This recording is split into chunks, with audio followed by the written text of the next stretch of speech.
A multi-agency pursuit lands one man in custody. A car crashes into a mixing truck, and the aquatic creatures living in southern Utah's potholes. You're watching St. George News at 5. Good afternoon, I'm Christy Langenheim. A multi-agency pursuit from St. George to Mojave County ends with 31-year-old Pablo Ramirez in custody. Ramirez had stolen a pickup truck and refused to pull over, so officers pursued Ramirez. Officers successfully deployed spike strips, taking out the back two tires on the truck. Ramirez then carjacked an ATV and attempted to get away. His attempt to get away failed when he crashed the ATV. Ramirez was then taken into custody. He's now being held in Washington County on a Mojave County-issued hold and faces multiple charges in both Utah and Arizona. A 3-vehicle crash that involved one car being pushed into a mixing truck happened on the 700 South and Bluff Street intersection. Here's Cody Blowers with more on the story.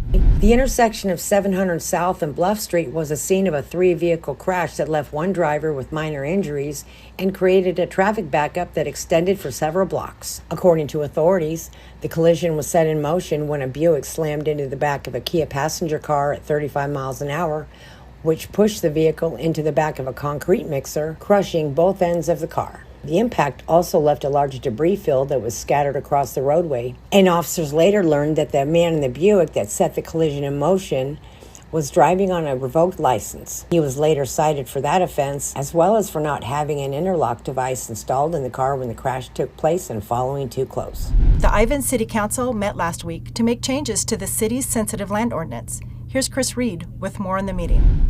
At Ivins City Hall Thursday, the City Council revised the ordinance covering protected lands in Ivins. The aim, council members said, was to better define what lands are meant to be preserved and also guide developers as to what cannot be changed on their lands.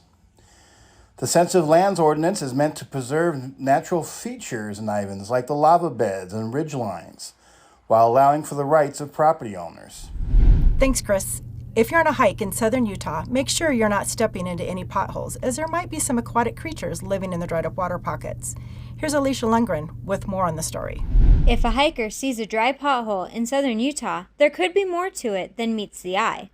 There's a chance that ancient-looking crustaceans in the class Brachiopoda may have laid eggs there, which remain in suspended animation until seasonal pools fill with water and conditions are right for them to hatch. Fairy shrimp and triops, a type of tadpole shrimp, are just two of multiple creatures that can be found in these temporary water sources.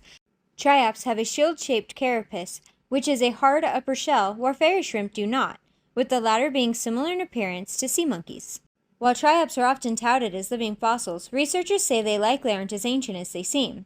Triops look remarkably similar to other species in the same order, both living and extinct, but they are more diverse than they appear, with distinct species being found across the globe. Local species can be seen here in footage courtesy of Dorian Dickinson. St. George News reporter Jesse Bang sat down with an artist who makes amazing creations out of wood and even opened his very own company selling the art. Dustin McLaughlin is the man behind the Humblewood Company, where he creates unique art pieces out of wood. Although his shop is based in Las Vegas, he's won many awards in galleries in Washington County and can be seen selling his art at multiple local markets. Always an open area in the front, so these are all the front. I don't want to cut it because it doesn't look natural. So what I do is I use a 5-pound sledgehammer and a steel table, and I'll smash it and break it to where it looks more natural. Finding beauty in the unusual, he creates tables, benches, doors, lamps, chandeliers, cutting boards, and even carves designs with an electric saw. For the backstory on the Humblewood Company, along with where you can pick up a unique art piece of your own, see the full article. Thank you for watching St. George News at 5. I'm Christy Langenheim with St. George News, your #1 source for local news. This has been St. George News at 5.